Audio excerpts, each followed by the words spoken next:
keju itu prosesnya bagaimana? Subhanallah, ayo rame-rame gitu. Lagi herbal, rame-rame herbal di mana-mana. Subhanallah. Lagi kopi di mana-mana. Kafe di mana-mana. Ya, subhanallah. Jadi dengan mengatakan kata-katanya, tapi punten tidak salah. Tapi yang paling berhasil mau jualan apapun adalah orang yang sabar dalam jualannya. Ketika jualannya sabar, jadi sabar. Subhanallah. Ini punten, bukan promosi, tapi memang kenyataan ada bubur gentong, burtong itu. Coba lihat. Untung nggak tahu ya. Di burtong itu ya. Burtong itu kan sebelah sana awal mulanya dari mulai kecil. Sekarang apa? Gede, masya Allah. Mungkin lokasinya ini untuk tempat makannya aja mungkin satu masjid ini. Belum untuk parkirnya. Subhanallah. Dan segala macam jadi ada. Dari mulai mana awalnya? Dorong. Subhanallah. Dari dorong-dorongan. Luar biasa. Di Tasikmalaya, mungkin kalau saya sebutkan ada, kalau tidak keliru namanya itu Orbita. Iya. Orbita itu toko kacamata. Itu dari mulainya, ayah saya katakan, dulu itu orang itu jualannya hanya apa? Di depan masjid. Yang kaca yang plus-plus itulah. Kan itu makan plus buat dibacain gitu kan, dibungkusin kecil-kecilan.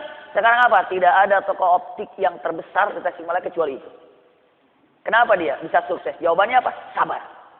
Anda kalau mau coba mengatakan, udah kita dirikan saja toko optik yang lebih gede, bla bla bla. Kadang-kadang nggak bisa. Kenapa? Karena tidak ada ruhnya. Tidak ada ruhnya. Orang sekarang jualan misalnya bubur kacang. Dari awal dia bubur kacang. Jadi mulai besar. Lakulah. Ada saingannya. Bikin bubur kacang lagi di sampingnya. Beda. Ruh di sini dari awal naik bubur kacang. Ini baru jelek aja jadi. Rasanya pun beda. Kenapa? Ada orang sesuatu mengerjakan itu dengan hatinya. Kenapa? Orang mengerjakan dengan hati itu karena kesabaran. Fasbir. Ini kata-kata yang disampaikan oleh Al-Quranul Karim. Ya. Jadi intinya, apapun kesuksesan yang akan kita raih, itu perlu dengan vitamin apa? Sabar. Sholat, sabar. Ke masjid, sabar. Masya Allah. Coba kalau nggak sabar lagi sholat. Imam baca surat agak panjang aja. Panjang banget nih imam, gantilah. Ntar nggak usah dipilih lagi. Bisa begitu. Subhanallah. Ya. Kenapa? Kan kalau nggak ada sabarnya demikian. Apapun yang terjadi. Sampai punten. Singkatnya kelak di akhirat di sorga. Malaikat kan ada yang penjaga. Malaikat Ridwan menjaga pintu sorga. Kita masuk sorga ini satu-satu nih. Masuk sorga satu-satu nih. Masya Allah. Punten. Begitu masuk kita ke sorga. Ada penjaga malaikat untuk mempersilahkan kita masuk sorga. Ada yang tahu apa kata malaikat ketika kita dipersilahkan masuk sorga? Salamun. Sukses. Selamat ya. Engkau telah meraih sorga. Engkau telah meraih sorga. Salamun alaikum bima sabartum. Tuh. Selamat ya, sukses ya. Kamu telah meraih sorga karena kesabaranmu. Itu kata, bima sabartum, karena kesabaranmu. Tidak mengatakan, salamun alaikum bima sallaitum. Salamun alaikum bima sumtum. Salamun alaikum bima hajjakum. Salamun alaikum bima sadaqatukum. Tidak. Selamat ya, kamu bisa meraih sorga karena sedekahmu. Tidak begitu. Selamat ya, kamu bisa meraih sorga karena hajimu. Tidak begitu. Selamat ya, kamu bisa meraih sorga karena umrohmu. Tidak begitu. Selamat ya, kamu bisa meraih sorga karena sholatmu. Tidak begitu. Tapi apa? Selamat engkau bisa meraih sorga karena sabar. Jadi Abi Maki bukan karena sholat. Bagaimana sholat kalau nggak sabar? Jadi bukan karena puasa. Bagaimana puasa kalau nggak sabar? Jadi bukan karena sodako. Bagaimana sodako kalau nggak sabar? Jadi bukan karena kurban. Bagaimana kurban kalau nggak sabar?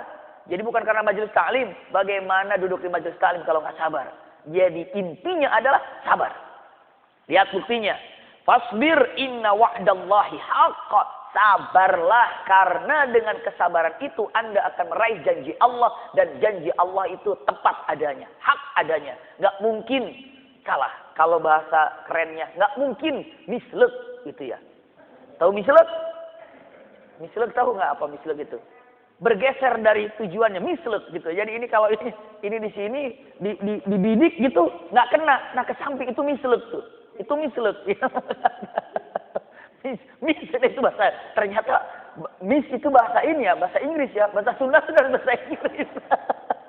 Ternyata baru tahu. Jadi orang Belanda tuh ngikutin. Orang Inggris tuh ngikutin kita ya. Mis. Bener. Mislek. Tinggal dikasih leknya. Subhanallah. Terima kasih ayah anda bunda. Udah kasih ingat. Bahwa bahasa Inggris itu dari bahasa Sunda. Mislek. Saya lanjutkan. Usikum wa iyaya nafsi bitaqwallah. Ya. Fasbir inna wa'dallahi haq. Lihat. fa imma nuriyannaka ba'dal ladzina iduhum.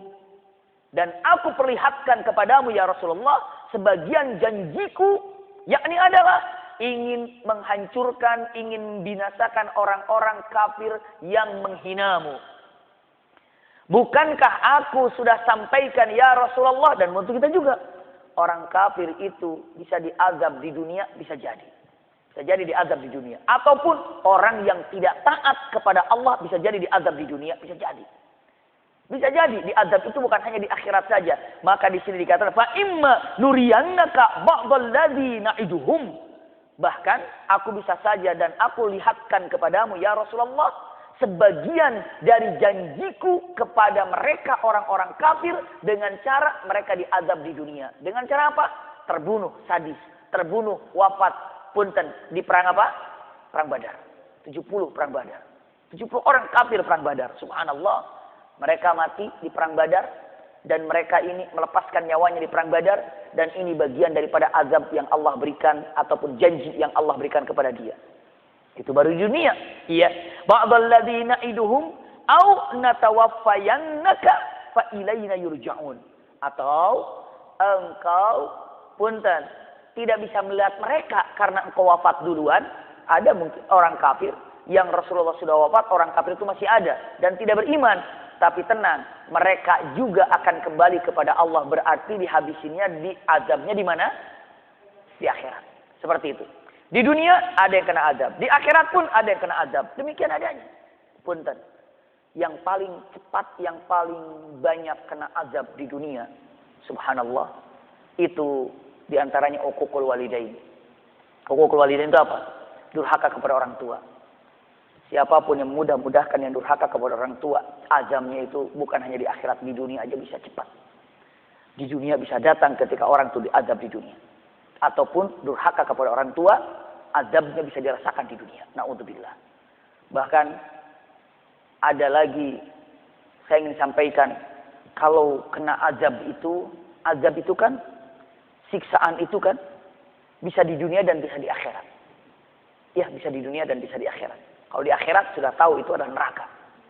Tapi di dunia ada yang baghtah. Baghtah itu apa? Diazab di dunia baghtah dengan cara serempak. Seperti kaum Ad, kaum Samud, hancur gitu kan. Tapi ada juga diazab dengan punten oleh Allah subhanahu wa ta'ala. Tidak dihancurkan tubuhnya. Tidak dihancurkan rumahnya. Tapi apa? Disiksa batinnya. Disiksa perasaannya. Itu diantaranya. Seperti yang durhaka kepada orang tua. Nggak ada ketenangan di dalam hatinya. Bahkan punten, zina pun termasuk azab yang di dunia Allah turunkan. Na'udzubillah. Saya beberapa waktu lalu membaca satu berita. Sebetulnya berita itu cukup sudah lama ya. Namun terjadinya di Timur Tengah.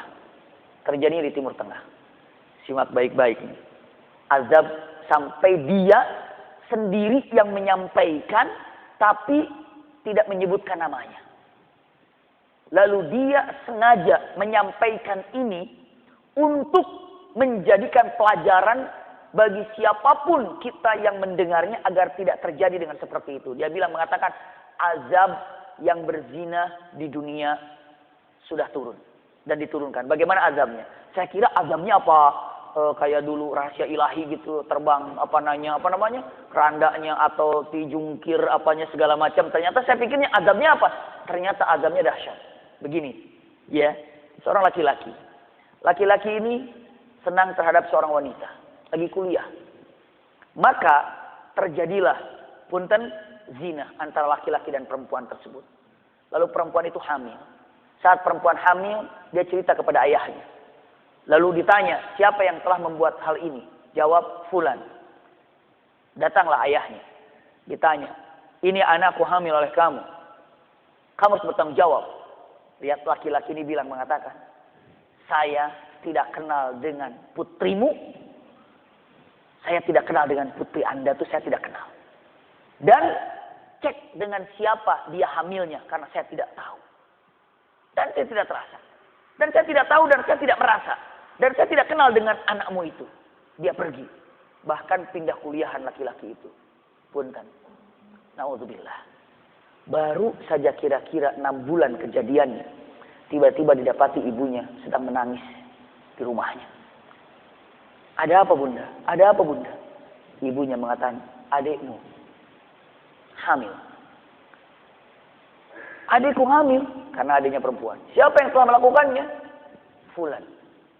Marahlah kakaknya. Datang ke laki-laki itu. Dia bilang dengan mengatakan, kamu harus bertanggung jawab, adikku hamil oleh kamu. Apa dia bilang? Jawabannya mengatakan, aku tidak mengenal perempuan itu. Dan tolong kamu cari siapa yang telah membuat dia hamil. Karena saya tidak merasa. Jawabannya sama enggak? Sama dengan dia waktu 6 bulan yang lalu. Dalam perkataan itu dia sudah kaget. Ya Rabb. Adiknya jadi korban. Adiknya jadi korban. Setelah itu menerimalah. Dibesarkanlah anak itu. Punten. Beberapa tahun kemudian akhirnya laki-laki itu menikah. Setelah menikah, di malam kewajibannya dia sebagai laki-laki untuk melakukan sebagai suami kewajibannya. Ternyata dia tahu istrinya itu adalah penzina. Dia katakan, kamu itu ternyata bukan lagi seorang gadis. Dia bilang memang aku bukan seorang gadis. Lalu bagaimana? Tolong tutup auratku. Tolong tutup aibku. Aku sudah bertobat. Tolonglah jaga. Jangan sampai kau ceraikan aku. Aku dulu seorang penzina. Na'udzubillah. Itu hukuman yang kedua. Tapi dia tetap menerima. Kenapa? Ya sudahlah, karena ini adalah dosaku dulu. Dia katakan, tetap kamu jadi istriku. Dan aku tetap akan menyayangimu. Ayahanda Buddha tahu apa yang terjadi? Dalam keadaan nyaman, nikmat, punyalah anak. Anaknya mengatakan, kafalakil qamar kal badar. Anaknya itu cantik luar biasa. Bagaikan bulan purnama saking cantiknya. Tiba-tiba anak itu SD, anak SMP. Pas lagi di SMP nangis anaknya. Kenapa? Karena dia punten-punten telah dipaksa untuk melayani punten pekerja sekolah nafsunya. Astagfirullahaladzim. Dan dia nangis. Lalu laki-laki itu, ya Allah, cukup terhadap dosa zinaku. Cukup. Hati-hati. Orang yang berdosa zina kalau tidak taubat dan tidak mau melakukan islah atau apa saja, lihat.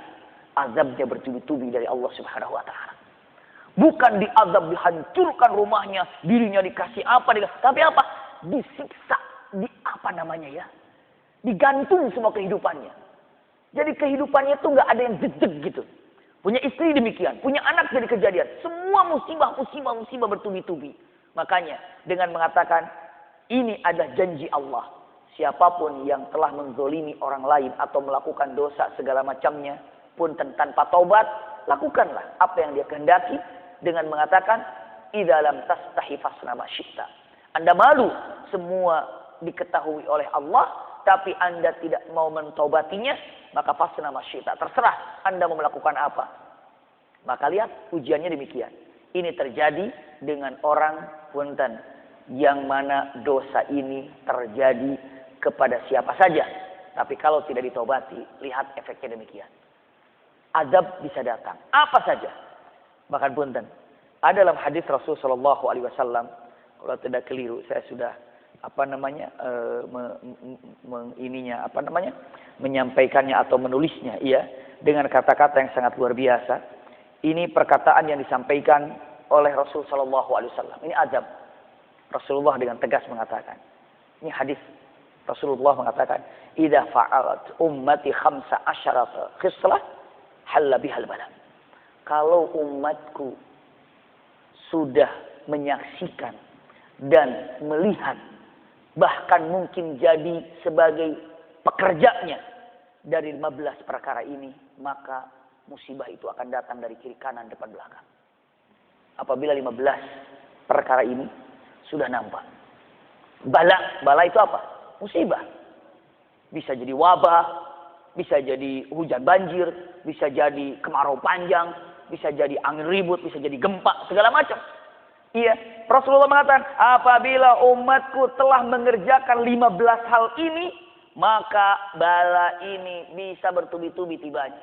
Bala ini akan datang di mana-mana. Mau tahu apa satu-satunya? Iya, yang pertama dengan mengatakan kata-katanya. Wa mahunna ya Rasulullah? Apa 15 itu ya Rasulullah? Rasulullah mengatakan, qala idza kana al-maghnamu dualan. Subhanallah. Idza kana al-maghnamu dualan. Artinya apa? Memang diartikan itu adalah apabila boleh dibilang maghnamah itu artinya harta dalam peperangan itu ghanimah. Tapi maknanya ada apabila harta negara hanya beredar di kalangan orang tertentu saja. Apabila harta milik negara itu beredarnya itu dirasakan hanya orang-orang tertentu saja. Jadi tidak sampai kemana? Tidak sampai kemana? Tidak sampai ke rakyat. Belum di kita mah belum. Iya, belum. Insya Allah belum. Ya. Jadi dengan mengatakan kata-katanya, ini Rasulullah mengatakan dengan tegas sekali dengan kalimatnya, "Idza kanal maghnamu dualan." Apabila yang namanya harta milik negara itu dirasakan kenikmatannya hanya beberapa orang saja, tidak merasakan masyarakat merasakan kenikmatannya. Subhanallah. Yang ada perusahaan ini rugi. Terus kita bingung apanya yang untungnya buat kita. Yang itu naik, ini naik, kita bingung. Wallahu a'lam. Tapi insya Allah di negeri kita ini, ibu bapak merasakannya dan menjawabnya, pastinya insya Allah belum. Amin ya rabbal alamin. Belum parah maksudnya. Iya. Iya. Subhanallah. Iya. Yang kedua, punten. Iya. Yang kedua, usikum wa iyaya nafsi bitaqwallah. Dengan apa katanya? Ini kata-kata yang disampaikan Rasulullah sallallahu alaihi wasallam. Idza kana al-maghnamu dualan tadi wal amanatu maghnaman. Apabila orang yang memegang amanah itu malah dijadikan modal untuk mencarikan kehidupannya. Maksudnya apa? Saya ingin menjadi pejabat biar dapat duit. Nah itu dia. Saya pilih saya biar nanti kalau saya jadi mendapatkan punten bahasanya ya. Jadi dia ingin menjadi orang mendapatkan amanah, tapi mendapatkan amanah itu bukan untuk mengayomi amanah tersebut, tapi demi mendapatkan apa? Harta. Wah itu, ibu bapak udah, iya kayaknya, iya apaan bu pak? Ya, ini Rasulullah yang bilang bukan saya. Iya, Rasulullah mengatakan dengan tegas mengatakan wal amanatu maghnaman, dan orang yang mencari amanah, pilih saya, tunjuk saya, punten. Niatnya bukan untuk islah membereskan masyarakat, tapi niatnya untuk apa? Niatnya untuk apa? Coba kira-kira. Untuk kekayaan. Wah, enak nih kalau saya jadi, punten bahasanya ya, enak nih kalau saya jadi anggota dewan, bisa dapat duit nih per bulan nih. Enak nih kalau saya dipilih jadi pejabat nih, saya dapat ini nih, enak nih. Jadi ketika dipilih, kalau saya pilih saya jadi pejabat. Kenapa? Biar saya atur masyarakat ini, biar saya bereskan. Kenapa? Karena saya mampu untuk melakukan ini. Punten, apabila niatnya itu bagus, seperti Nabi Yusuf alaihissalam. Ya kan? Kalimatnya Pak, jadikan aku khazainul ardh, jadi menteri ataupun jadi penguasa di sini untuk apa? Untuk mengatur semuanya. Boleh. Bolehkah dalam syariat Islam mengatakan pilih aku jadi pemimpin? Boleh. Tapi niatnya apa? Niatnya untuk apa? Tapi kalau niatnya hanya untuk memperkaya diri, nah itu hati-hati. Baru nomor 2-nya itu. Na'udzubillah. Ketiga, subhanallah. Apalagi Rasulullah mengatakan. Nomor 3, waz-zakatu maghraman.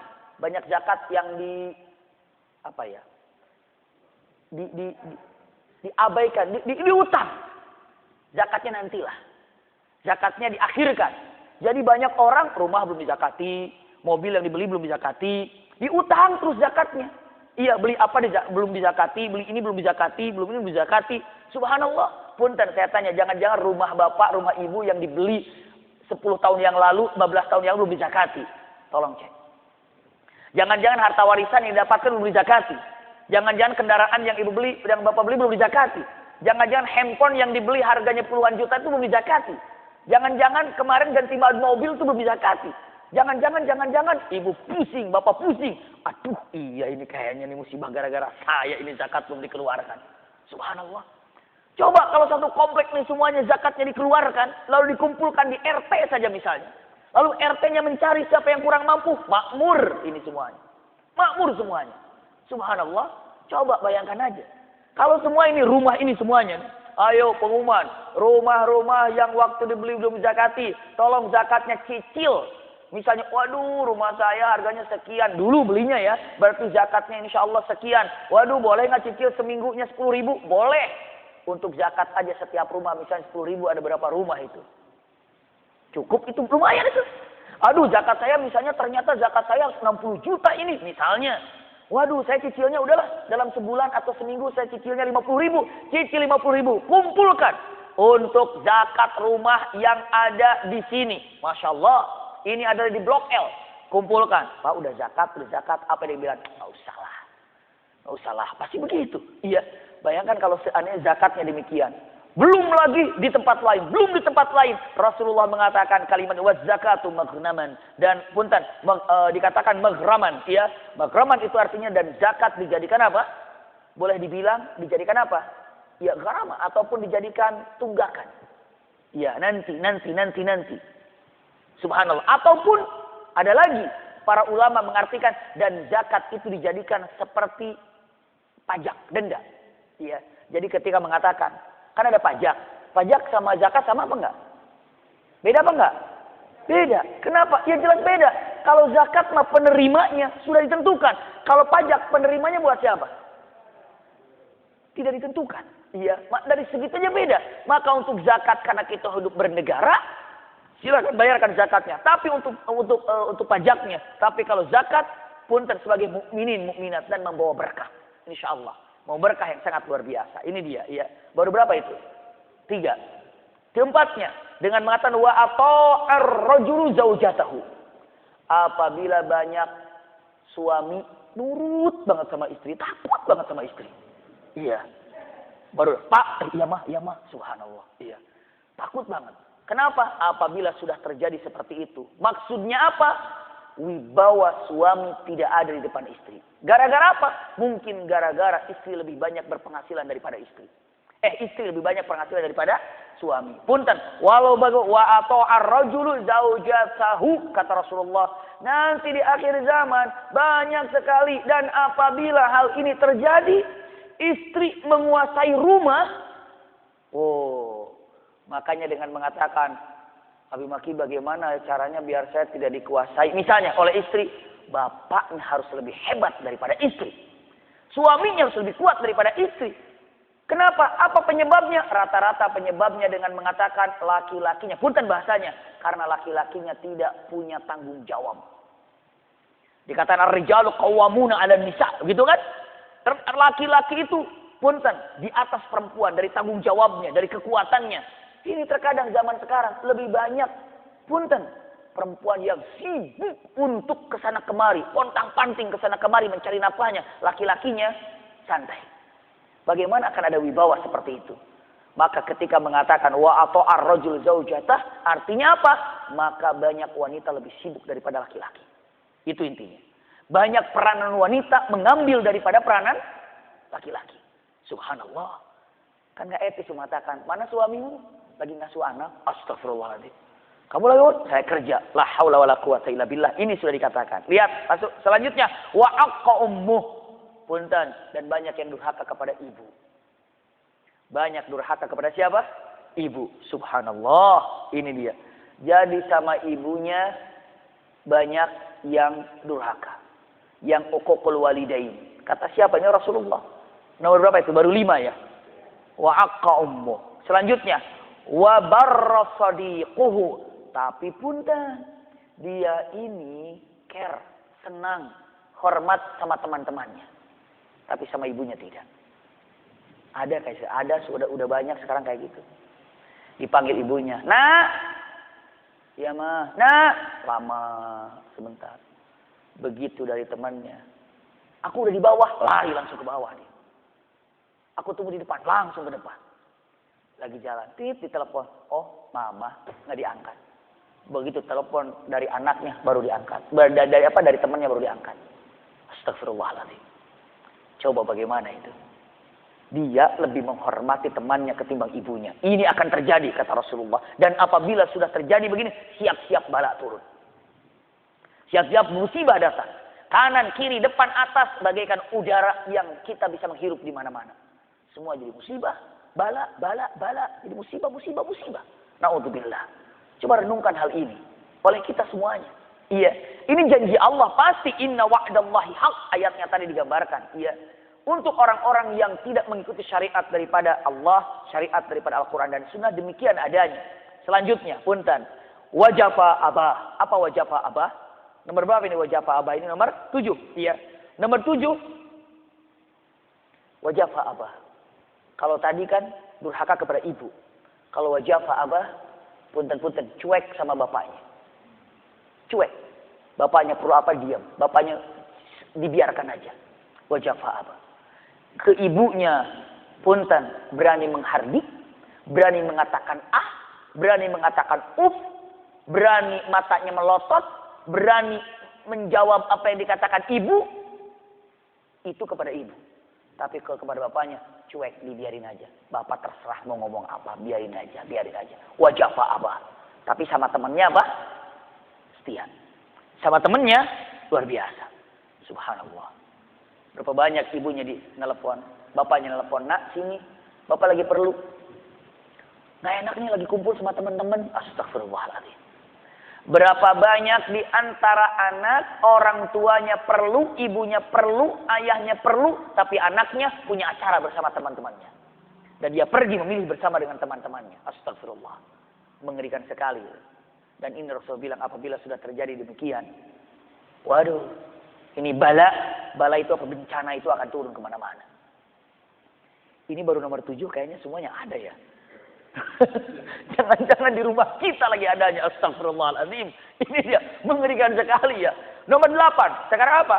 Iya, dengan mengatakan wartafatil aswat fil masajid. Nah ini penting, harus saya terangkan. Wartafatil aswat fil masajid. Artinya apa? Suara yang lantang, yang keras di masjid, bukan suara ngaji Quran, bukan suara sholawat, bukan suara kajian, tapi apa? Suara yang keras di masjid itu karena apa? Ribut, berdebat, istilahnya apa ya? Pokoknya ribut saja. Antar pengurus jadi ribut. Iya. Antar apalagi namanya? Perbedaan pendapat jadi ribut. Akhirnya apa? Di masjid bukan tempat belajar tapi tempat debat. Astagfirullahaladzim. Di masjid udah jadi angker, udah jadi ngeri, udah main berkuasa dan berkuasa kayak kubu-kubuan. Ada tuh di beberapa masjid. Assalamualaikum warahmatullahi imamnya. Assalamualaikum warahmatullahi. Ibunya berzikir astagfirullahaladzim. Yang pindah ke sana. Kenapa? Nggak usah rame-rame, langsung pindah. Terus jadi apa? Setiap masjid itu kalau ada imamnya, siapa imamnya? Ada pada keluar. Astagfirullahaladzim. Ada yang kayak begitu. Mengerikan sekali. Kenapa? Karena ternyata masjid ini bukan dijadikan tempat alat pemersatu. Tapi apa? Untuk wartafatil aswat. Artinya apa? Untuk lebih menguasai di masjid itu atas golongannya. Intinya apa? Terjadi perpecahan di antara masjid. Mudah-mudahan, subhanallah, di Indonesia tidak banyak terjadi hal yang seperti ini. Tapi tidak perlu saya sampaikan, ada satu masjid tidak terlalu jauh dari tempat ini. Iya, tidak terlalu jauh di tempat kita ngaji sekarang ini, masjid. Subhanallah, apa? Gara-gara ribut di antara dua pemahaman, akhirnya sepakat komplek itu menutup masjid untuk tidak ada kajian. Hanya sholat 5 waktu dan Jumat. Tidak ada kajian. Subhanallah. Tidak ada kajian. Di masjid itu bertahun-tahun. Masjidnya besar. Tidak ada kajian. Karena apa? Ribut terus pemahamannya. Akhirnya baguslah. Sampai kepolisian turun tangan. Kata kepolisian dengan mengatakan tidak ada kajian. Hanya sholat 5 waktu. Dan tidak ada kajian. Kenapa? Bikin ribut kajiannya. Sholat juga tetap aja ribut. Subhanallah. Tolong, misalnya gini. Ada golongan A, golongan B gitu kan. Golongan A, titip sejadah sama saya. Satu orang dipasang pertama itu golongan A. Subhanallah. Jadi sejadahnya udah di tap duluan. Udah booking duluan. Subhanallah. Udah kayak gitu lagi. La haula wala quwata illa billah. Tapi subhanallah dengan berjalannya waktu. Alhamdulillah. Sudah mulai apa? Membaik dan sudah mulai ada kajian. Sebelum COVID aja sudah mulai kajian lama. Iya. Tapi apa? Sampai saya tanya berapa lama tidak ada kajiannya? Jawabannya hampir 4 tahun. Masjid besar. Kompleks. Sangat menghajatkan, memerlukan kajian. Dengan adanya seperti itu tidak ada kajian di masjid. Akhirnya apa? Mereka punya kajian di rumahnya orang-orang yang bergrup-grup itu. Si A di rumahnya A, kumpulnya di sana. B, rumahnya B, kumpulnya di sini. Subhanallah. Untung aja kiblatnya nggak beda. Bayangin kalau sholat kiblatnya beda. Udah kosong aja, saya mau di sini aja kiblatnya. Astagfirullahaladzim. Atau kadang-kadang dia mengatakan, sampai ada mengatakan siapa imamnya, nggak jadi, nunggu yang lain datang. Astagfirullah. Setingkat itu mereka ini dengan mata wartafa'atil aswatu fil masajid. Hati-hati, suara banyak diangkat di masjid. Untuk apa? Untuk mengadu argumen. Mengadu apa? Mengadu untuk istilahnya apa? Bukan untuk mencari islah. Tapi apa? Intinya untuk bermusuhan. Hati-hati. Damailah, tenanglah. Karena masjid ini tempat menyatukan, bukan tempat memisahkan. Lanjut lagi. Nomor berapa sekarang? Tadi nomor 8. Nomor 9 sekarang. Iya. Nomor 9. Wa kana za'imul qaum arzalahum. Ini dia nomor 9. Iya. Nomor 9 ini yang menjadi ketua ataupun satu kaum adalah orang yang paling hina di antara mereka. Maksudnya apa? Orang yang nggak ngerti apa-apa. Yang namanya hina sebenarnya bukan hina pacar yang merah, bukan hina itu. Iya, hina itu ya terhina. Iya, dengan mengatakan kata-kata wa kana za'imul qaum arzalahum, dan apabila pimpinannya itu adalah yang terhina itu apa? Orang dihinakan itu bukan karena terhina itu maknanya adalah orang bisa naik karena ilmunya, iya kan? Orang bisa mulia karena ilmunya, orang bisa mulia karena hartanya, gitu kan? Dan orang terhina itu karena apa? Bukan karena ilmunya, tapi apa? Karena ketidakpunya ilmuannya. Maka dengan mengatakan, wa kana za'imul qaum arzalahum. Baik itu yang namanya ketua kaumnya, ketua kabilahnya, atau pimpinannya, dengan mengatakan kata arzalahum. Artinya apa? Nggak tahu, nggak ngerti, mesti apa, nggak tahu apa-apa, arzalahum. Berarti kalau pimpinannya tidak tahu, yang menguasai siapa dong? Apa tuh? Yang menguasai pimpinan itu. Subhanallah. Itulah permainan yang ada. Wa kana za'imul qaum arzalahum. Astagfirullah. Ini bukan hanya, saya tidak membicarakan satu tempat. Bisa jadi dunia. Bisa jadi di negeri mana, tolong cek. Pimpinan-pimpinannya seperti apa, arzalahum atau bukan. Selanjutnya, wa akramar rajul makhafatu syarr. Dan orang yang terhormat itu adalah karena kebengisannya. Jadi orang menghormati dia karena galak dia itu. Oh, hormati aja, kenapa takut dia? Jadi orang menghormati kepada dia karena dia itu apa? Galak. Ada kayak gitu mungkin. Jadi dengan mengatakan, nak nurut sama dia, hormat sama dia, karena apa? Karena galak, takut diapakan. Berarti usikum wa iyaya nafsi bitaqwallah. Umar bin Khattab, pemimpin. Luar biasa. Sebelum jadi pemimpin, galaknya luar biasa, dahsyatnya luar biasa. Tapi setelah jadi pemimpin, apa yang terjadi? Subhanallah, kelembutannya luar biasa. Tapi galaknya tetap bagi orang penghina Islam tetap galak. Tetap dahsyat. Tapi bagi orang-orang yang Masya Allah fuqara, masakin. Banyak kisah bagaimana Umar bin Khattab memikul gandum kepada orang yang fakir miskin. Karena apa? Karena kekelaparan, tidak bisa dapat makanan. Bukan itu kelembutan yang ada. Tepat pada waktunya. Kapan galak, kapan lembut, galak kepada siapa? Orang-orang menghina syariat Islam. Tapi kalimatnya. Banyak orang yang minta dihormati dan terhormat bukan karena kebaikannya atau kelembutannya, tapi karena apa? Karena galak. Oh, kalau saya itu nanti saya diusir. Oh, nanti kalau itu di PHK segala macam, karena galaknya. Itulah yang ada. Kalau sudah banyak seperti itu, bala turun di mana-mana. Na'udzubillah. Selanjutnya dengan mengatakan kata-katanya. Iya, dengan ucapannya. Wasyuribatil khumur, apabila khamar sudah dijajakan di mana-mana. Waduh, khamar sekarang mah udah bisa diminum di mana-mana, seperti apa dan bagaimana. La haula wala quwata illa billah. Ini dia, wasyuribatil khumur. Selanjutnya, walubisal harir. Apabila sutra sudah gampang dan sudah banyak laki-laki pakai sutra. Punten Bapak-bapak, banyak batik yang terbuat sutra. Walaupun 0, sekian persen jangan dipakai. Jangan dipakai, haram buat laki-laki. Sutra. Kan ada sekarang kan, pakaian-pakaian sutra kan atau segala macam harir. Enak sih, enak. Di kulitnya enak segala macamnya. Tapi untuk bapak-bapak jangan dipakai. Berikan kepada ibu-ibu dan ibu-ibu yang boleh memakai sutra. Maka mengatakan walau bisal harir, apabila sutra sudah banyak digunakan oleh laki-laki, hati-hati. Lanjutnya lagi, wattu khidatil qainat, terlalu dipuja-pujanya para penyanyi. Coba sekarang, subhanallah, para penyanyi bagaimana dipuja-pujanya, luar biasa. Wattu khidatil qainat. Tapi masya Allah luar biasa sekarang kita punya ulama yang luar biasa, ulama yang begitu dahsyat. Waduh, kemarin di Tasikmalaya, pas kejadian kepada Syekh Ali Jabir. Pas beliau ini sedang ada kajian di Tasikmalaya. Masya Allah. Berkilo-kilo penjagaannya ketat.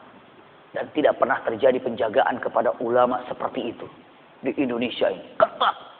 Dari berbagai macam lapisan masyarakat yang menjaganya. Siapa? UAS datang ke Tasikmalaya. Datang ke sana. Penjagaannya luar biasa. Kenapa? Begitulah rasa-rasanya untuk terjadi dan hikmah apa yang ada. Namun yang jelas dengan ini saya sampaikan mengatakan, punten, banyak ulama sekarang yang dijaga, ulama yang istilahnya apa? Diagungkan. Masya Allah, ini adalah satu hal yang sangat luar biasa. Maka punten. Tapi tetap ada beberapa ulama. Tapi para penyanyinya bagaimana? Kalau ada kajian, ada nyanyian, mana lebih banyak kira-kira kumpulannya? Itu dia, nyanyian. Walau bagaimanapun, subhanallah. Dirikan di sini. Habib siapa diatangkan ke sini untuk ngaji. Terus di kompleks sebelahnya bikin apa? Dipa siapa yang nyanyi gitu ya. Waduh. Kalah kita ini. Maka siapa? Karena terlalu banyak mengelulukan. Dan ini terjadi waktu khiratil kainat. Dan apabila banyak dilulukannya para penyanyi. Subhanallah. Bukan saya mengatakan Rasulullah. Selanjutnya apa lagi? Wal ma'azib. Dan terlalu banyak dimainkannya alat musik. Ini kata Rasulullah sallallahu alaihi wasallam. Lalu selanjutnya, wa lu'inal akharu hadhil ummah awwaluha. Subhanallah. Dan apabila sudah ada orang yang menghina orang-orang yang soleh di zaman dulu, maksudnya para sahabat. Sekarang ada yang menghina sahabat. Banyak yang menghina sahabat sekarang. Banyak menghina para sahabat. Apabila sudah ada orang yang berani menghina sebaik-baik kurun, sebaik-baik zaman, itu ada di zaman para sahabat yang ini ada Rasulullah di sana, itu punten, ini pun merupakan tanda bala itu akan turun. Dari 15 ini, saya sampaikan. Udah 15, tamat ya. Dari 15 ini. 15 ini, saya tanya kira yang belum ada yang mana? Ada semuanya ya, subhanallah. Ada semua. Ya Rab. Kadang-kadang punten-punten dengan mengatakan tadi di matan wa kana zaimul qaum arzalahum. Artinya apa? Kadang-kadang pemimpin itu arzalahum, yang tidak tahu apa-apa. Itu punten kadang-kadang di daerah perkampungan apa yang ada dilihat karena galaknya, awas kalau tidak pilih saya, awas ya, akhirnya dipilihlah dia. Bukankah saat itu dia menjadi preman tapi dia juga jadi pemimpin? Setelah itu apa? Bukan hanya preman dan dia bukan jadi pemimpin. Tapi apa? Dia memimpin nggak tahu apa-apa. Baik itu punten bahasanya. Baik di kalangan RT, di kalangan RW, di kalangan apa. Itu ternyata bisa saja untuk melakukan hal terjadi seperti itu. Mengerikan sekali. Jadi kalau ditanyakan dengan mengatakan, usikum wa iyaya nafsi bitaqwallah. Di antara 15 kayaknya. Mana yang belum ya? Iya. Dengan mengatakan kita mungkin baru berapa persen. Tidak full. Hancur semuanya. Nomor 1 mungkin baru 20%. Nomor 2 mungkin 35%. Nomor 4 sekian persen. Kalau 100%-nya belum di kita juga. Makanya masih bisa diobati. Dengan cara apa diobatinya? Dengan cara apa coba? Dengan cara watawasau bil haqqi watawasau bis sabr. 1. Yang keduanya dengan cara selalu berdoa pada Allah Subhanahu wa ta'ala. Ya Allah, jaga umara kami. Jaga ulama kami. Seperti itu. Iya. Kenapa? Karena kalau sudah ulama dan umaranya bersatu untuk menegakkan syiar dan syariat Islam, gagah dan kuat dan bisa menyatukan sesuatu yang indah. Subhanallah. Ini yang indah. Makanya ada kata-kata firman Allah Subhanahu wa ta'ala, kekuatan ini ada 3. Walau bagaimanapun. Iya. Lihat di dalam Al-Quranul Karim, semua hafal ayat ini. Kalau menghafal, keterlaluan. Iya. Kalau menghafal keterlaluan, di Al-Falah ini menghafal surat ini keterlaluan. Yakin saya nggak datang itu besok itu. Kalau nggak hafal ayat ini, liila, wah udah berarti hafal semua, udah cukup ya. Liila fi Quraisy, ila fi rilat asy-syita'i was-shayb. Terus, falyabudu rabb hadzal bait. Lanjutkan, alladzi at'amahum min ju'. Lanjutkan, wa amanahum min khauf. 3 aja. Pegang 3 aja. Dengan mengatakan kenyamanan dalam sebuah tempat, dalam sebuah negara. Pertama, falyabudu rabb hadzal bait. Apa coba artinya? Sembahlah yakni Allah yang punya rumah ini, maksudnya Ka'bah. 1 itu, falyabudu rabb hadzal bait. Ini adalah hei kalian tinggal dimanapun, maka sembahlah Allah, taatlah kepada Allah, belajarlah siapa itu Allah, pelajarilah bagaimana cara ibadah kepada Allah. Siapa yang mengajarinya? Ulama. Falyabudu rabb hadzal bait. Tanggung jawab siapa itu? Ulama. Ulama. Siapa yang mengajarkan kita sholat? Siapa yang mengajarkan kita puasa? Siapa yang mengajarkan kita ini zakat? Siapa yang mengajarkan kita kurban? Siapa yang mengajarkan kita baca Quran? Jawabannya siapa? Ulama. Falyabudu rabb hadzal bait. Lanjutkan. Satu negara ajak untuk beribadah pada Allah. Siapa tanggung jawabnya? Ulama. Falyabudu rabb hadzal bait. Alladzi at'amahum min ju'. Lalu apa? Penuhi, jangan sampai lapar. Siapa tanggung jawabnya itu? Siapa? Menjadikan lapangan pekerjaan. Ada itu. Ayo semuanya. Masya Allah. Kasih modal. Kasih modal. Untuk kerja. Kasih modal untuk kerja. Bagian siapa itu?